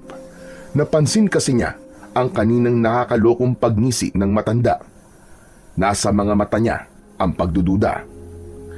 Teka po, sigurado po kayong tutulungan niyo po si Gerson sa kanyang mutya? Sa tanong na yun ni Empoy, ay sinamaan siya ng tingin ng matanda na lingid kay Lando. Bigla rin itong iniba ang ekspresyon ng muka nang biglang mapatuon dito ang nagtatanong na mga mata ni Lando. Ha? Oo naman, iho. Wala ka bang tiwala sa kakayahan ko? Isa kong hindi basta-bastang antingero. Di kalibre, ika nga. Marami na akong napatay na mga aswang. Doon na ka sa akin. Pwede ko namang bawiin yung mga hawak nyo. Nataranta si Lando sa naging sagot ng matanda. Siniko niya ang kanyang anak. Naku kay Mito Mitoy, pagpasensyahan niyo na po ang anak ko. Ganyan lang ho talaga siya, mapagduda. Palibasa po bata pa at marami pa pong hindi alam tungkol po sa inyo. Isipin na lang po ninyo na nag-aalala rin siya para sa kaibigan niya si Gerson. Kaya biglaan po kung magtanong. Ganun ba? Pues, binibiro ko lang naman ang anak mo, Lando. Alam ko namang ignorante pa siya. Kaya lang hindi magandang manatili siyang walang alam. Dahil ang kamangmangan, madalas, ay umaakay sa kapahamakan. Hayaan niyo ho at tuturuan ko po ng leksyon ng batang yan. Siya na po, tara na. Kinakabahan na rin po ako at naiwan po namin mag-isang asawa ko sa bahay. Baka salakayin po ng mga aswang ay walang magtatanggol sa kanya. Isa pa baka kung ano na rin po nangyari kina paring Gustim. Kayo talaga ang inaasahan naming tulong At tangu-tangong sumunod si Mang Mitoy, pero hindi napansin ni Lando at Empoy na may kakaibang kinang sa mga mata nito. Kasunod nito'y nagmadali na silang pumaroon sa Baryo Cosby. Ang dinatnan nila'y malawakang kaguluhan. Nagsisigawan ng mga tao dahil sa pagsalakay ng mababangis na mga aswang na kulay pula ang kutis. Katakot-takot ang paraan nila ng pag-atungal at pagsingasing. Bawat maabutan ng mga ito sa daan ay pinagtutulungang lapain. Talagang dumanak ang dugo sa Baryo Cosby. Mga aswang! Tay, nakakatakot po sila! Ihanda mo ang buntot pagi anak. Iampas mo lang sa mga aswang na yan kapag binalingan nila tayo. Huwag kang matakot sa kanila. Magtutulungan tayo anak. Makakaligtas tayo dito. Lando! Empoy! Huwag niyong kalimutan ang mga binigay kong pangontrang langis. Kada aswang na matatamaan nyo ay sabuyan nyo kagad ng kanilang mga sugat nang humina sila at layuan kayo! Umangutango naman si Lando, pero sa halip ay mabilis niyang kinuha ang buntot pagi ng anak at mabilis na pinaliguan ng pangontrang langis. Ganon din ang ginawa niya sa kanyang buntot pagi. Heto anak, para hindi tayo ganong mahirapan. Siguro kada matamaan yan ay manghihina ka agad. Ayos ang naisip mo, Lando. Paano? Tara na sumugod papunta kina Gerson. O kaya sabihan mo na lang ako kung saan banda ang kanila. At kayo naman ay iligtas nyo muna ang asawa mo. Umayag naman si Lando roon, pero bago sila maghiwalay ay may ibinigay pa sa kanila ang matanda. Teka, bago kayo umalis, isuot nyo muna ang mga medalyong ito bilang dagdag proteksyon para lalo matakot sa inyo mga aswang. Huwag niyong huhubarin yan o hahayaang matanggal sa inyo ng mga aswang. Tuluyan na silang naghiwalay matapos maituro ni Lando ang direksyon papunta kina Gerson. Siyempre, ay lihim na tuwan-tuwa ang matanda habang papalayo ito'y may ibinubulong pa sa kasabay nito ay may itim na pulbos itong isinaboy sa hangin. Ang naging epekto nun, nagmistula itong hangin sa paningin ng mga aswang, kung kaya walang anuman itong naglalakad sa gitna ng mga kaguluhan. Ito na ang pagkakataon ko. Sa wakas ay isang butya ang tiyak na mapapasakabay ko. At yung mag-amang yon, tignan na lang natin kung matatakasan niyo ang epekto ng peke kong mga medalyon. Oo, antingero ko, pero marunong din ako ng kapangyarihang itim. Ang unang pinuntirya ni Kamitoy ay ang kinaroroonan ng batong mutyang itinapon ni Gustim. Naroon lang ito sa talahiban, kumikinang-kinang at tila naghihintay ng makakapulot nito. Gamit ang kanyang itim na kapangyarihan ay nararamdaman ni Mang Mitoy kung saan banda ito matatagpuan. Aha! Kung siniswerte ka nga naman, heto't libreng-libre mo lang makukuha ang batong mutya. Samantala, sa kinaroroonan ng mag-amang Gustim at Gerson, kapwa sila natataranta kung ano ang gagawin nila sa biglang pagsalakay ng mga aswang sa kanilang baryo, lalo na't mukhang marami ang umaaligid sa palibot mismo ng kanilang kubo. Si Gustim ay hindi magkandatuto sa paglalabas ng mga pangontrang langis mula sa lumang baul ng yumaong amang si Mang Atong. Naglabas na rin siya ng mga buntot pagi at latigong ibinabad sa langis ng bawang at nyog. Si Gerson naman ay hindi mapakali, hindi malaman kung ano ang gagawin, kung lalabas para hanapin ang batong mutya o maghihintay na lang ng kung ano ang susunod na mangyayari. Gerson anak, ito ang mga pangontrang langis ng lolo Atong mo. Pahiran mo ang buong katawan mo para iwasan kang lapitan ng mga aswang. Ito pa ang latigo at buntot pagi. Tig-isa sa mga kamay mo. Kapag sinugod ka ng aswang, ay huwag kang matatakot na kalabanin sila. Iampas mo sa kanila ang mga ito ng malakas. Uulitin ko anak, huwag na huwag kang matatakot sa kanila. Pero, paano po yung mutya, Tay? Yun po ang mas kailangan natin ngayon laban sa mga aswang. Medyo naiinis si Gustim. Pagalit niyang sinabihan ang anak. Pwede ba anak? Huwag mo nang isipin ang mutyang yun, kalimutan mo na yun. Hayaan mong iba na lang ang makapulot doon. Hindi sa minamaliit kita bilang isang bata. Ang ayoko lang, mapapahama ka at matutulad ka sa sinapit ng lolo Atong mo. Pero paano po ang mga kababaryo natin, Tay? Wala po magtatanggol sa kanila. Hindi niyo po ba naririnig ang mga sigawan nila, Tay? Natigilan si Gustim. Nooy dinig na dinig niya mismo sa kanilang kapitbahay ang takot na mga sigawan. Ang ilan pa nga ay nakaririnding sigaw ng brutal na nilalapa ng mga aswang. Kung ayaw niyo po, Tay, na ako maging tagapangalaga ng mutya, kayo na lang po sumalo. Hanapin niyo po ang mutya at iligtas niyo po ang mga kababaryo natin, Tay. Sige na po. Muling natigilan si Gustim at nag-isip. Hindi ko sasaluin ng mutyang tinanggihan ko na anak. Hahanap na lang ako ng ibang paraan kung paano ipagtatanggol ang mga kababaryo natin. Umiling-iling si Gerson sa sinabing yun ng ama. May gusto pa sana siyang sabihin, pero biglang may ibinulong sa kanya ang kanyang espiritong gabay. Nag-concentrate si Gerson.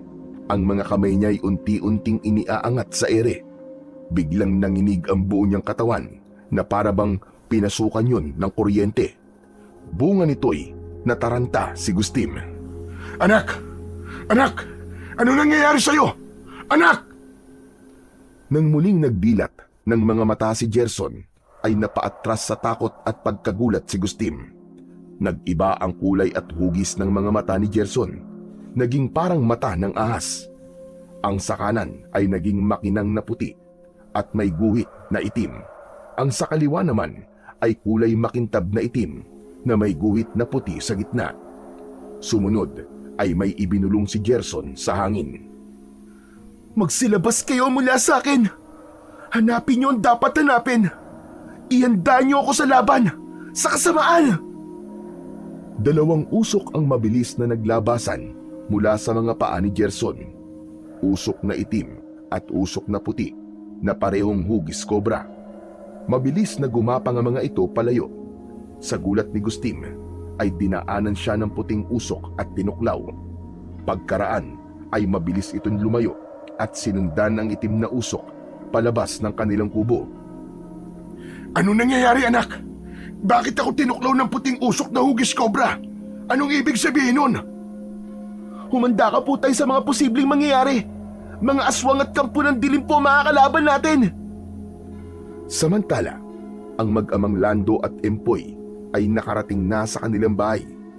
Labis silang natakot nang madatna ng kanyang asawa na sigaw ng sigaw sa loob ng kanilang kwarto. Naglock ito ng pinto at ang mga aswang ay buong bangis na sinisikap na sirain yon. Ang isa pang labis na nagpakaba sa kanila ay nang mapansin nilang parang sinundan sila ng marami pang aswang. Naku! Bakit parang sinusundan pa tayo ng mga aswang, anak? Akala ko ilalayuan nila tayo matapos natin silang hatawin ng buntot ng pagi. Nalilito ring napatingin si Empoy sa suot nilang medalyon na bigay sa kanila ni Mang Mitoy. Nang mapansin niyang parang nagdidilim ang kulay nito'y kinabahan siya. Napatingin din siya sa medalyon ng kanyang ama. Lalo pa siyang kinabahan nang mapansing maging ang medalyon nito'y ganun din. Tay, tingnan niyo po ang medalyon niyo. Nagdidilim po. Peke po yata itong mga medalyon na binigay sa atin. Di po ba sabi niyo po sa akin dati, karaniwan ng mga medalyon kapag gumagawa ay nagliliwanag. Pero ito po suot natin, parang kabaligtaran. Nagdidilim po. Gulat ding napatingin si Lando sa kanyang medalyon. Noon lang niya napansin yun. Oo nga no. Teka, pero bakit naman peke ang ibibigay sa atin ni Kami, Toy? Palagay ko po tay ay niloloko lang niya po tayo. Napansin ko po kasi dati, nakakaiba siya kung umiti. Halata po may binabalak siyang hindi maganda. Ang mabuti pa po tay, tanggalin na po natin itong mga medalyon. Para po kasing ito nagtatawag sa mga aswang eh. Huwag mo munang huhubarin, anak. Baka lalo tayo mapahamak kapag hinubad mo yan. Sa puntong yun, tuluyan nang nagdagsaan sa palibot ng kanilang bahay ang mababangis na mga aswang. Sige na po tay, hubarin na po natin. Nandito na po yata ang lahat ng mga aswang. Nang sabay-sabay na mag-atungalan ang mga aswang at sabay-sabay na rin sanang susugurin ang mag-ama, ay isang puting usok ang biglang lumitaw kung saan. Lingid ito sa kaalaman ng mag-ama at pati na rin sa mga aswang. Mabilis itong gumapang patungo kina Lando at Empoy. Pinagtutuklaw nito ang mag-ama nang hindi nila namamalayan. Matapos ito'y dumiretso ito sa kwartong kinaroroonan ng asawa ni Lando at tinuklaw rin ito. Makaraan ay unti-unti na itong humalo sa hangin. Sa kinaroroonan naman ni Mang Mitoy, hawak-hawak na niya ang batong mutya. Kumikislap sa tuwa ang kanyang mga mata habang itinataas ito sa ere. Sa wakas, isang makapagyarihang mutya ang napasa kamay ko. Ngunit hindi namamalayan ng matandang antingero na may isang itim na usok na biglang lumitaw sa kanyang likuran. Mabilis itong gumapang at galit na tinuklaw sa paa. At katulad ng puting usok, ang itim na usok ay unti-unti ring naglao sa hangin pagkatapos. Sumunod na nangyari, biglang nagliwanag ang batong mutya na hawak-hawak ni Mang Mitoy. Ang liwanag nito ay parang may isip na unti-unting pumasok sa katawan ng matanda. Dahil sa enerhiyang taglay nito ay talagang napapikit ng mariin si Mang Mitoy. Tuloy nanginig ang buong katawan. Dahan-dahan nagmulat ng mga mata ang matanda. Ang mga mata nito ay nagbago at naging tulad ng kay Gerson. Sa wakas, naganap na. Simulan na natin ang pagpapagana ng kapangyarihan ng mutya ng dalawang ulo ng kobra. Tinangkang pagsanibi ni Mang Mitoy ang kapangyarihan ng mutya at ng kanyang itim na kapangyarihan. Nasa mukha niya ang pag-aalalang baka hindi magtagumpay ang sanib puwersa. Ngunit nang maramdaman itong tila nagtagumpay, ay maluwang itong napangiti. Tagumpay ang gusto kong mangyari. Ngayon ay simulan naman natin subukan kung gaano ka-epektibo ang sanib puwersa ko. Lumambit si Mang Mitoy ng isang orasyon. May tinatawag ito mula sa paligid. Isa-isang nagdatingan ang napakapangit na mga pulang mga aswang sa kanyang palibot. Mga aswang na pula, makinig kayong lahat sa akin. Tutulungan ko kayong hanapin ang nagtataglay ng mutyang kinatatakutan nyo. Isang bata ang nakakuha nun. Pupuntahan ko siya at ang kanyang ama para kunyaring tutulungan ko sila. Magbibigay ako ng hudyat sa inyo kung kailan nyo sila sama-samang susugurin. Lapain nyo sila at pagpiestahan hanggang sa kahuli-huli ang patak ng kanilang dugo at kahuli-huli ang himaymay ng kanilang mga laman. Sabay-sabay na nagsiatungalan ang mga aswang na halatang wala sa sariling katinuan. Pagkatapos ay nangalat ang mga ito sa paligid at pansamantalang nagsitago kung saan-saan. Si Mang Mitoy naman ay pinuntahan na ang mag-amang Gustim at Gerson sa kanilang kubo. Sa mga labi nito'y namumutawi ang kakaibang ngisi.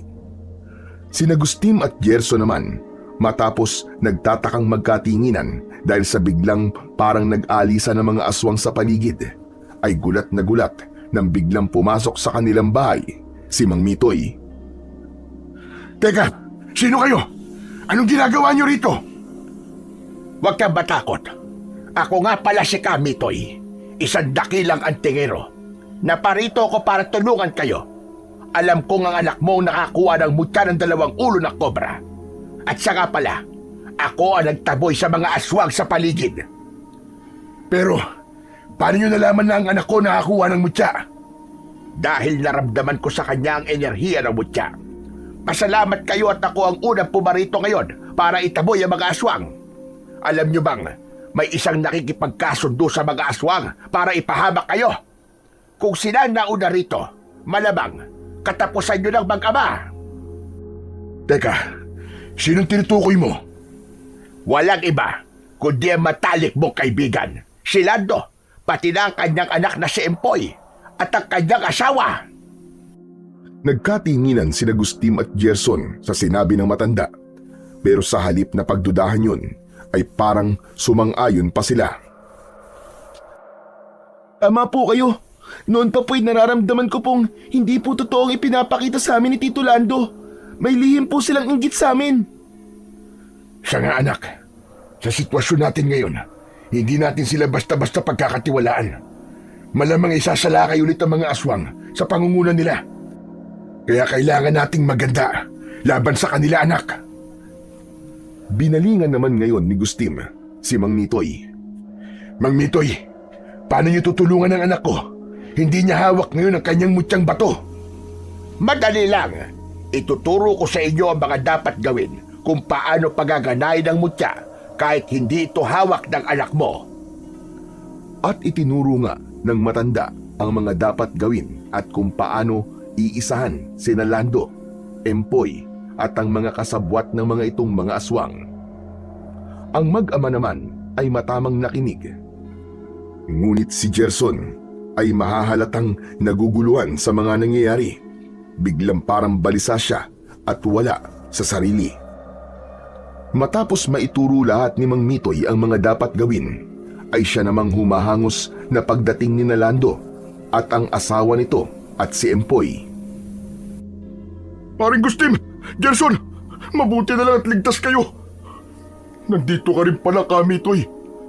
Pero teka pare, mabilis na nilapitan ni Lando sina Gustim at Gerson at inilayo sila kay Mang Mitoy. Pare, lumayo kayo kay Mang Mitoy. May masama siyang balak sa inyo. Alam niyo ba binigyan niya kami ng peking mga medalyon na pangontra daw sa mga aswang? Pero ang totoo pala, lalo pa nagtatawag ng mga aswang ang medalyon na yun. Mabuti na lang at bigla silang nag-atrasan na hindi ko maintindihan. Kung hindi katapusan na sana ng pamilya ko. Huwag kayo maniniwala sa kahit na ano sasabihin niya. Isa siyang masamang antingero. Galit na sumagot naman si Gerson. Anong pinagsasasabi mo, Tito Lando? Tutulungan ako ni Mang Mitoy sa mutya ko. O baka mas tamang sa inyo kami dapat lumayo ni tatay. Alam na namin na kumakampi kayo sa mga aswang. Tama ang anak ko. Nandito lang kayo para lituhin kami at para mapatay niyo kami. Mga traidor kayo. Bigla ay naguluhan si Lando sa mga pinagsasasabi ni Gustim at Gerson. Hindi pare. Nagkakamali ka. Bakit ba bigla kayong ganyan sa amin ng anak ko? Alam mong tapat akong kaibigan sa'yo, pare. Kahit kailan, hindi ko kayo magagawang pagtaksilan. Nandito kami para... Natigilan si Lando nang may pumasok sa kanyang isip. Napayugyug pa siya ng ulo nang parang nag-iba ang tingin sa pagitan ni Mang Mitoy at Gerson. Maging sina Empoy, Gusting at ang asawa ni Lando ay bigla ring napapailing. Hindi makapaniwala sa nangyayari sa kanilang paningin. Makaraan ay sabay-sabay silang napatango. Si Gerson naman ay parang lalong naguluhan sa mga nangyayari. Para bang pati sa kanyang sarili ay hindi na siya makapaniwala. Ang sandaling yun ng mga kalituhan ay sinamantala ni Mang Mitoy. May isinenyas ito sa ere. Umugong ang sabay-sabay na pag-atungal at pagsingasing ng mga aswang na nagsilabasang muli mula sa kanilang pinagtataguan. Nanang ko po! Ano yon? Nakakatakot naman! Tay, mukhang naglabasan na naman po ang mga aswang! Nalintikan na! Paring Gustim, Gerson, humanda kayo! Gerson anak, ihanda mo ang kapangyarihan ng iyong mutya. Makinig ka sa iyong gabay. Gawin mo lang kung anong ipapagawa niya sa'yo. Ngunit si Gerson ng pagkakataong yun ay sinapian ng maraming pag-aalinlangan sa sariling kakayahan. Sinubukan niyang pagganahin ng kapangyarihan ng kanyang mutya, ngunit parang kahit na anong gawin niya, ayaw gumana. Kaya naman, nang mapansin siya ng kanyang ama, ay nagtaka na rin ito. Bakit anak? Ano ba nangyayari? Sabihin mo! Tay, hindi ko po mapagana ang mga kapangyarihan ko. Paano po nangyari to? Ano ka mo? Anak, gawin mo lang ang lahat ng mga itinuro sa'yo ni Kamitoy. Mag-concentrate kang maigi. Muling tinangka ni Gerson na pagganahin ang kapangyarihan ng kanyang mutya, ngunit kahit na anong pilit niya, lalong ayaw gumana. Sa nakikitang nangyayari kay Gerson, ay palihim na napangisi si Mang Mitoy. Pagkaraan ay muli itong may isinenyas sa ere. Gerson, humanda ka! Ito na ang wakas mo! Ang hindi karapat-dapat ay hindi kailanman pipiliin ang mutya. Isa kang masamang nilalanga! Walang ano-ano'y nagsusugod ng mga aswang sa loob ng bahay ni Gerson. Halos sirain ng mga ito ang pintuan. Nataranta si Agustin, Lando, Empoy at ang asawa ni Lando. Hindi nila alam ang kanilang gagawin sa pagkakataong yun. Napakarami kasi ng mga aswang. Sobrang kinabahan si Gerson. Wala na siyang nagawa kundi ang mapaatras pahiwalay sa kanyang mga kasama. Paring Lando, Empoy, magtulong-tulong tayo. Magkatalikod nating labanan ng mga aswang na yan. Sa gitna natin ang asawa mo. Kay Gerson ay para namang wala na silang pakialam. Mapahiwalay man ito sa kanila. Binaliwala lang siya. Sinikap kalabanin ni Agustin, Lando at Empoy ang pagkakabangis ng mga aswang gamit ang mga buntot pagi at latigo. May ilan naman silang napapatumba, pero may isang bagay silang napansin. Mukhang hindi sila pinagtutuunan ng pansin ng mga aswang. Parang dinadaan-daanan lang sila. Parang mas si Gerson ang pakay ng mga ito at sugurin. Si Mang Mitoy naman sa ikatlong pagkakataon ay sumenyas ulit sa ere. Bunga nito'y bumilis ang pagkilos ng mga aswang. Agad na pinagkumpulan ng mga ito si Gerson. Hanggang sa kasabay ng galit na pag-atungan ng mga aswang ay kasamang maririnig ang malakas ding sigaw ng paghingi ng saklolo ni Gerson na nooy wala nang magawa ng tuluyan ng pagtulungang lapain ng mga aswang. Ah! Tulong! Mga bulagya kayo! Isinusumpang! Naputol ang kakatwang sinasabi ni Gerson nang pati ang bunganga niya ay brutal na winakwak ng mga aswang. Samantala, si Mang Mitoy na natutuwa sa kanyang tagumpay ay muling may isinenyas sa ere. Ngayon naman ay katapusan na ninyong lahat. Walang ano-ano'y nanumbalik sa kanilang katinuan ng mga aswang. Galit na binalingan ng mga ito sina Mang Mitoy at sina Agustin, Lando at ang kanyang asawa at si Empoy. Tinangkang sumugod ng mga ito. Inabutan pa nila sina Agustin at Lando, kaya naman napilitang makipaglaban ng dalawa. Nakapagpatumba sila ng hanggang 10. Sila naman ay nakatanggap ng ilang matitinding mga kalmot mula sa mga aswang. Hanggang sa walang ano-ano'y biglang nagsipag-usok ang katawan ng lahat ng mga aswang sa paligid hanggang sa magkandasunog at maging abo. Nang pati ang bahay ni Agustin ay magsimulang masunog, ay dali-dali silang nagsilabas na lahat. Ano nangyari? Bakit bigla na lang sila nagsiusok at nasunog? Nang mapatingin si Lando sa gawi ni Mang Mitoy, ay parang nakuha na nito kung bakit nagkaganon. Oo nga pala. Nakalimutan ko. Ang galing! Tapos na po ba, Tay? Naubos na po ba mga aswang? Mukhang oo, anak. Ganong kalakas ang kapangyarihan ng mutya ni Gerson. Si Gustim naman ay walang masabi ng pagkakataong yun habang manghang-manghang napapatitig kay Mang Mitoy na noon ay may sinisenyas na naman sa ere. Ang sumunod na nangyari, naglabasan ang mga puting usok mula sa mga paa ni Agustin, Lando at ng kanyang asawa at kay Empoy. Ganon din naman ang itim na usok ay lumabas mula sa paanan ng nasusunog at gutay-gutay na katawan ni Gerson. Ang mga usok na yon ay parang may buhay. Sabay-sabay na pumasok sa mutyang batong sa wakas ay inilabas na ni Mang Mitoy. Si Mang Mitoy naman ay unti-unting nagbago ng anyo. Katunayan, ang totoo niyang anyo ang nakikita ni Agustin, Lando at Empoy. Inasahan niya ang totoong si Mang Mitoy na napunta naman sa anyo ni Gerson. Nagsilapit si Agustin, Lando, Empoy at asawa ni Lando kay Gerson. Naku, paring Gustim, mabuti na lang at tinanggap ni Gerson ang mutya. Paano na lang kung hindi niya tinanggap? Malamang, talo tayo sa labang to. Malamang pare, pero hindi rin siguro. Makakahanap pa rin talaga ng paraan ng mutya. Ngayon ko lang ito napatunayan sa anak ko. Noon kay Itay ay sadyang nadali lang siya ng katusuhan ng mga aswang. Kapag kuwan ay binalingan ni Gustim ang anak. Walang Diyo. Mahusay ang ginawa mo, anak. Ipinagmamalaki kong anak kita. Pero matanong lang kita, anak. Paanong ganun mo lang kadaling natalo ang mga aswang at si Kamitoy na isa palang traidor at mapagkunwari? Nakangiting sumagot sa kanya si Gerson. Teka po muna. Huwag po ako ang hangaan nyo na parang ako po ang lahat ang gumawa. Ang mutya po ng 2 ulo ng kobra ang hangaan nyo. Sa tulong na rin po pala ng espiritong gabay na nasa loob po ng katawan ko. Pumasok po ang itim na usok kay Kamitoy. Inalam nito ang lahat ng nasa isip niya at ginamit laban po sa kanya. May taglay din po pala siyang kapangyarihang itim, pati po yun ang inagaw sa kanya. Kaya hindi na po niya mapagana kanina. At yun po mismo ang ginamit din ng mutya ko.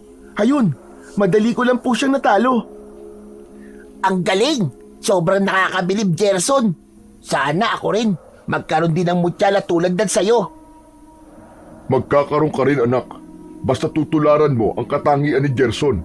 Palagay ko may nakita sa kanyang magaganda at importanteng mga katangian. Kaya napili siya. Hayaan niyo po, Tay. Magpapakatapang din po ako at hindi na matatakot sa mga aswang. Saka, pwede naman po ako magpaturo kay Gerson eh. Diba, Gerson? Best friend tayong dalawa, tuturuan mo ako? Aba, walang problema ron, Empoy. Maganda kung tayong dalawa ay may taglay na mutya. Kaya, tutulungan talaga kita. Sinabi mo yan ha. Tatandaan ko yan, wala nang bawian. Sina Itay, sina Inay, at Tito Gustim ang mga saksi natin. Ginulo ni Lando ang buhok ni Empoy, pero maya-maya bigla siyang nalungkot at napayuko na para bang may kasalanang nagawa. Napansin naman ito ni Gustim. O pare, bakit bigla ka nalungkot dyan? Anong dahilan? Naisip ko lang kasi pare, si Kamitoy. Dapat sana hindi ko na siya tinawag para tulungan kay ni Gerson.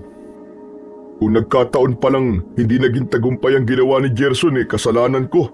Nagdala ko ng posibleng ikakapahamak nyo. Inakbayan ni Gustim si Lando na kanyang kaibigan.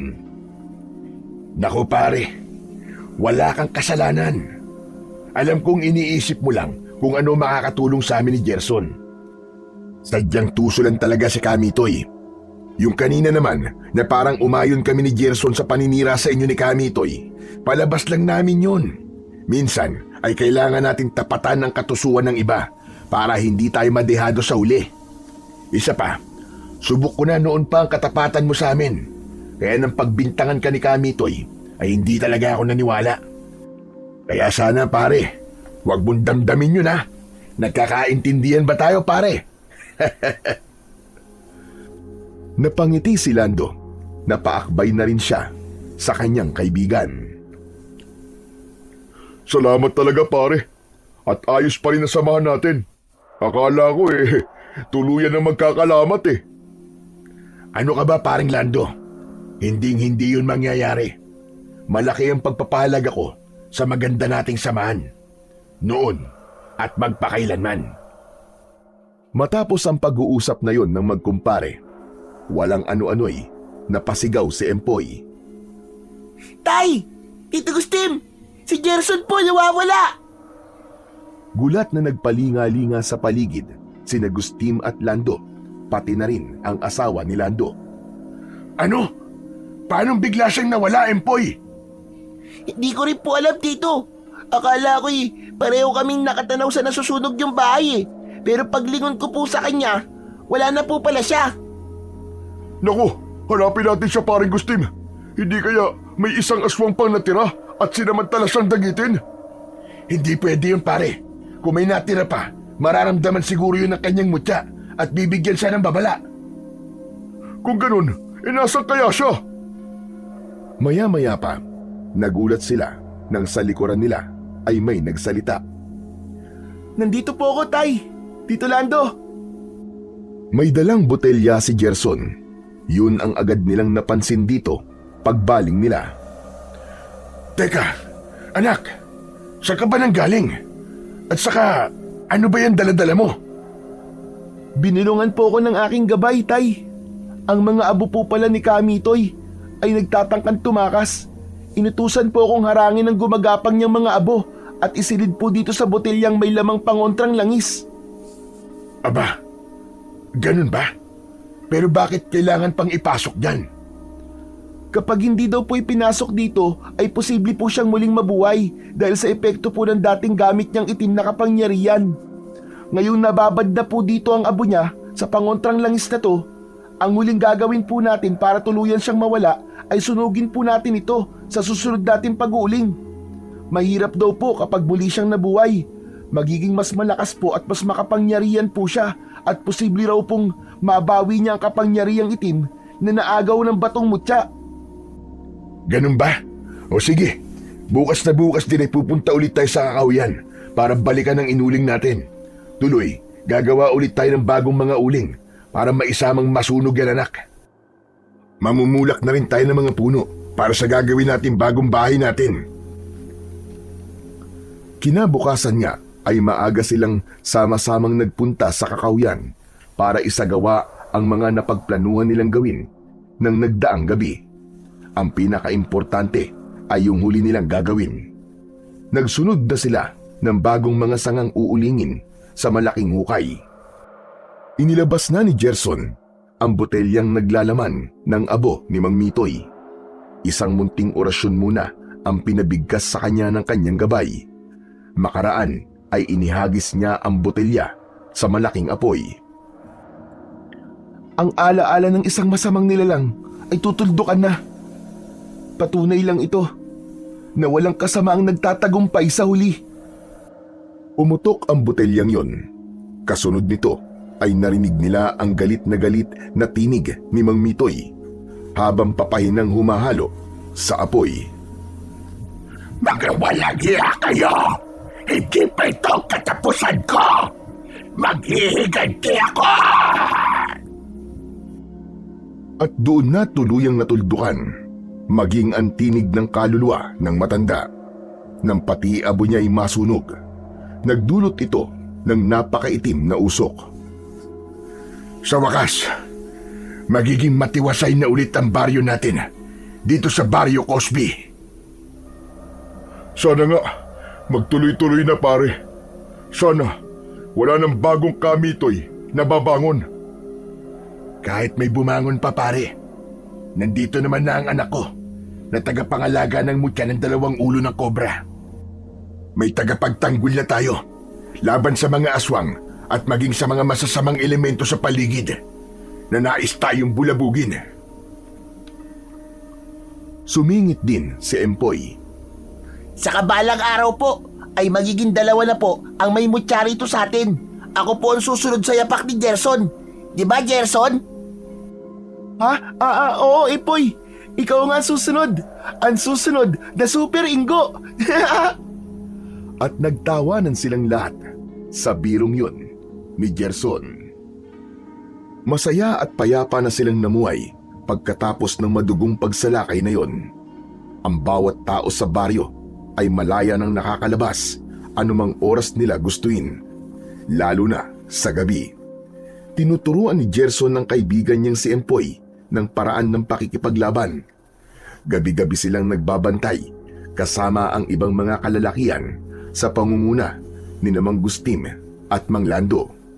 Hindi sila nagpakampante at tinitiyak nila na wala ng masamang nilalang ang maaaring makapambiktima sa kanilang baryo. Ngunit lubos ang paniniwala nila na sa tulong ni Gerson at ng mutya ng 2 ulo ng kobra ay magtatagumpay muli sila laban sa kampon ng kadiliman.